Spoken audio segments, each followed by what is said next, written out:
Update. Am I the a-hole for not wanting husband to be directly involved in nursing of his kidney patient ex? Original post. So I am 35 female and my husband is 39 male. We have been married for 5 years. Before marrying me, he was with his high school sweetheart for a decade. Apparently, they had compatibility issues and then lost contact. Now his ex has kidney failure and is on dialysis.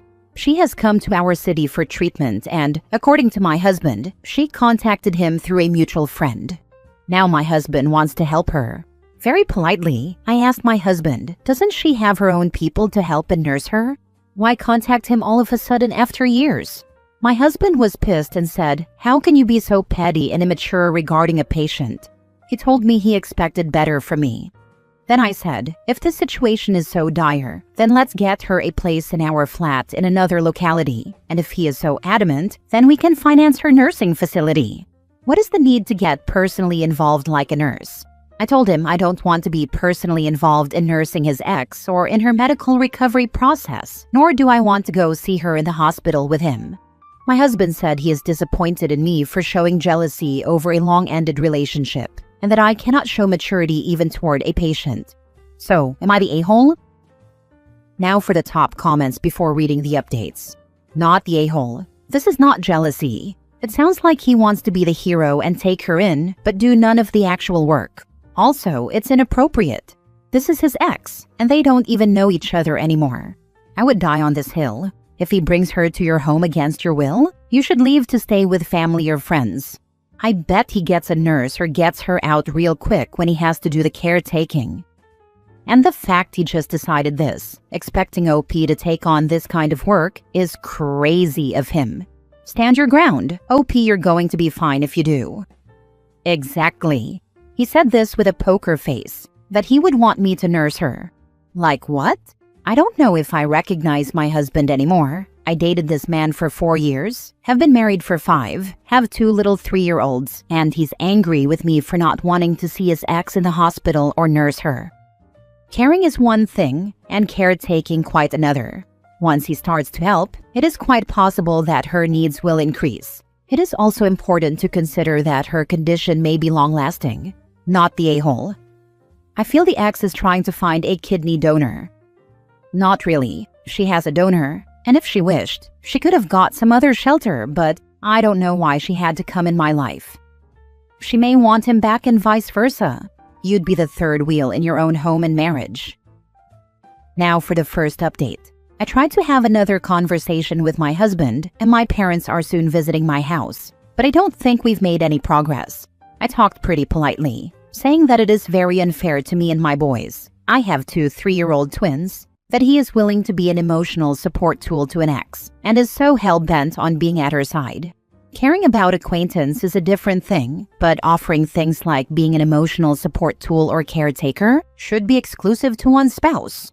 Extending that kind of emotional intimacy to any third party, even if it's a platonic female friend, lays the foundation for an emotional affair, let alone offering it to an ex. He told me that it is tragic that I don't trust him even after being together for 9 years, and that I'm accusing him of having an affair. He said it's natural for people to care about their loved ones and acquaintances, especially when they are sick, and that being an emotional support tool or caretaker, and being by someone's side, is the bare minimum one can do. He said it doesn't automatically translate into an emotional affair, and that it's sad I'm so narrow-minded that I'm taking offense at him being personally involved with his ex. According to him, I should have volunteered to help his ex, visited her, consoled her, and shown some empathy instead of being insecure. I said, I'm not negating the fact that we should help a sick person. We can get nurses and doctors involved and assist financially, but you offering emotional intimacy to her does not sit right with me. He once again said that tossing just money to a sick person is cold-hearted on his part, and that a patient needs to see that people are available for her. To that, I replied, I am not obliged to be available for her, nor are you. Nobody will blame you for not taking responsibility for your ex's life troubles. He cut me off in the middle and said what a selfish take that was, and how he would be selfish if he didn't respond properly to a person asking for help. Clive, one of my twins, woke up, and our conversation ended. I don't see this ending well at all. Me too. I can sense myself getting divorced. Sadly, I think that's where your marriage is headed. Best to begin seeking legal counsel to figure out what your options are, especially since there are children involved. What freaking hurts is the gaslighting and guilt tripping, like he is making me out to be the villain. I'm so sorry. Your marriage has already ended, and all that's left is the paperwork and court decree. What your soon-to-be ex expects you to accept is an intrusion into your marriage so deep that there's no rationalizing it whatsoever. It's pretty transparent and quite obvious to everyone that he has chosen this woman over his family. There's no getting around it. Start getting all your finances arranged so he cannot spend money that should be family money on this woman. Get all your ducks in a tidy row and contract with a good divorce lawyer. Take every cent and asset you can wring out of him while he continues to try and gaslight you about this situation. What's funny is that my house is entirely my property, not a joint asset, and he had the audacity to suggest he will move his ex in. A handful of our finances are entangled, like health insurance and investments, that I am disentangling. Meanwhile, I will give my marriage one last chance.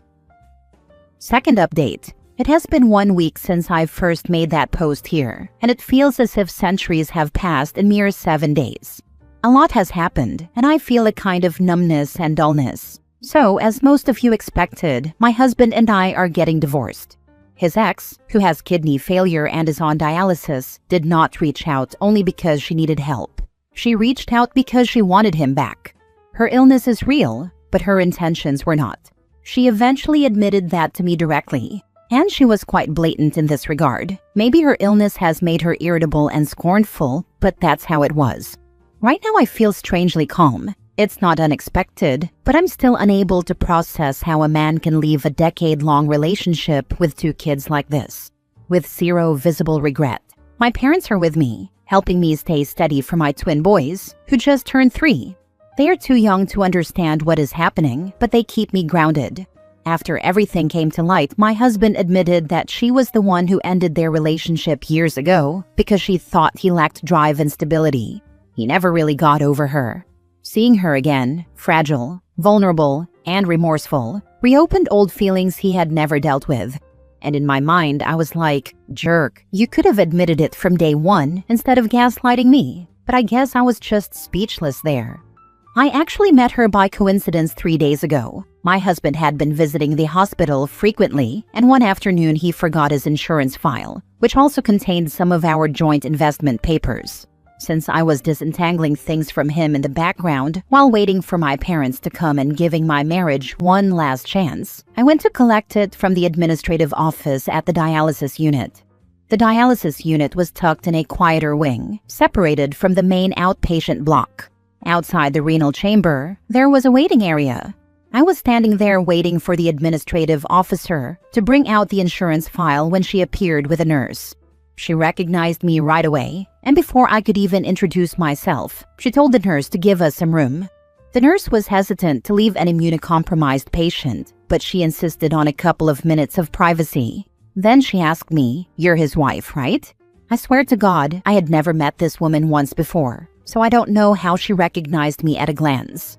I said, "Yeah," and she asked me to sit down for a moment. Then she said, "I was planning to bring this up gradually to you, but it's better we met here. I guess today or tomorrow you would have to know this. There's no use beating around the bush, so I'll come straight to the point. I know you probably think I'm intruding, but I never stopped loving him." I was like, what the actual hell? No way this is real. And in reality, she was married to another man for a while, who I guess died in some accident. So it's not like she was some cinematic protagonist spending her life single, pining for my jerk of a husband as she was making it sound. She said, "I was the one who ended things, and I regret it deeply. I just want to be with him again, even if it's only for whatever time I have left." I swear to the Almighty sitting above 7 heavens, I'm not exaggerating a single word. These were her exact words. I left the file counter without saying anything. In the side corridor near the elevator lobby, I would have burst into violent sobs had there not been nurses and other people moving through there. When I got home and told my husband what had happened, he did not deny it. He said he couldn't help how he felt and that being around her made him realize he still loved her. At that point, I didn't think I had anything else to say. I will now be a single mother of twin boys, and honestly, I'm fine. I earn much more than my husband, and the house we live in is entirely my property. The apartment is in the Southern Academic District, not far from the old university campus where I teach. It's a 3-bedroom flat on the 4th floor of a quiet residential block. I bought it 7 years ago when I was promoted to associate professor, using my savings and part of a research grant I had received for curriculum development. When all this came to light, I asked him to leave, and he did. It wasn't a dramatic fight. I told him calmly that if his heart was with her, that's where he should go. There is no legal obstacle in it. He had contributed little to the mortgage or maintenance, and the property was always mine. He did try to bring up that we're intertwined financially in other ways. Honestly, even if it's a partial entanglement, what complicates things now are the shared investments and educational funds we set up for our twin boys. We have a joint mutual fund account, a children's savings bond, and a small commercial investment in a co-working space near the railway junction. The co-working space investment is another area of dispute. Although the capital came from me, the business registration lists both our names for tax convenience, which was his idea. Now he's attempting to claim half the profits from the current lease cycle. My lawyer has filed for a forensic accounting review to prove the monetary trail originates from my personal savings. This is looking exhausting in theory alone, and there are a few more entanglements that would be too much to type. Not to mention the legal proceedings for divorce, which we haven't started yet, and the custody issues still to come. Wow, the dying ex is a trash human, but your soon-to-be ex is one as well. I guarantee after she dies and he grieves, he'll try to crawl back. Screw that. Out of curiosity, do you guys have mutual friends who are taking his side in all this? Not yet. People outside home are unaware of our divorce. We haven't started our official splitting process yet, and we have very few mutual friends, at best acquaintances. I'm a pretty private and introverted kind of person, and my entire circle is from my university. Teachers, researchers, students, and his circle is completely different. Edit. I would like to share my reflections and lessons. Emotional infidelity is real. Do not let anyone convince you that being someone else's caretaker or emotional anchor is simply helping. When your partner begins to show up for someone else in ways that belong within your relationship, it becomes emotional cheating. It starts quietly, under the label of compassion, but it erodes trust just as surely as any affair. Illness does not erase boundaries. I have sympathy for anyone who is unwell, but compassion does not mean allowing someone to disregard the limits of your marriage. Being sick does not make a person's motives pure, and pain does not grant them moral permission to cross into another person's life. And just because a person is ill, it does not mean their intentions are pure or that they automatically become nice humans. You can be kind and still say no. I offered fair and humane alternatives, such as arranging professional nursing care and contributing financially. He wanted personal involvement, the kind that blurred emotional lines, and that was never acceptable. Refusing such involvement is not cruelty, it is clarity. Boundaries protect dignity. You can show empathy without surrendering your self-respect. It is not selfish to insist on peace within your own home. The people who call it insecurity often fail to understand that boundaries are the foundation of mutual respect. Affiliation with exes is a danger zone. No matter how many years have passed, feelings can resurface anytime. In fact, nostalgia and distance make things even more of a slippery slope. In my case, it was 1 decade. You cannot stop cheaters from cheating, but you can save yourself from being a pawn who is being played. And the most important thing, people, please be financially independent and keep your financial affiliations as separate as possible. The only relief I have in this mess is that I earn a good amount of money and have side ventures. Outside academia, I have a few side ventures that help keep me financially stable and mentally occupied. I co-own a small academic editing service with 2 colleagues from the department, where we review research papers and grant proposals for independent scholars. It started casually during the lockdown and now runs steadily, bringing in a decent secondary income. I also rent out a small studio flat. The rent covers most of the expenses related to my boys. My salary as a professor covers the essentials, but the side ventures keep me secure. They allow me to make decisions without fear of losing footing. That is the one thing this entire experience has reaffirmed. Independence is not only emotional, it is structural.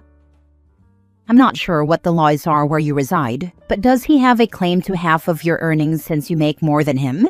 He's in for a rude awakening when he realizes the fairy tale love story is nothing but that, a fairy tale. The fog he's under will eventually lift, and his pathetic self will come crawling back to the safety net you've built for him. He's still a loser, and his ex will most likely figure that out soon enough, if she doesn't pass away before that happens. No, alimony laws don't work like that here in my country. He would not have any claim on my hard-earned money.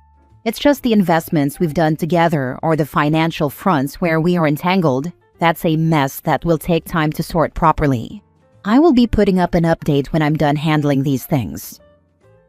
Now for the last update. I filed for divorce today. 4 years of dating, 5 years of marriage, twin boys who are 3, and a husband who decided to go back to his ex. She came back into his life because of a medical issue, and he turned into her caretaker. I drew boundaries. He called me insecure. Now it's over. I'm a professor and I earn well. My house is in my name, so at least that's clear, but the rest is tangled. There's a small joint property near the railway station and some mutual funds for the kids' education that both our names are on. It's exhausting sorting through all of it. I'm not falling apart. I'm functioning, working, raising my boys, but it's lonely.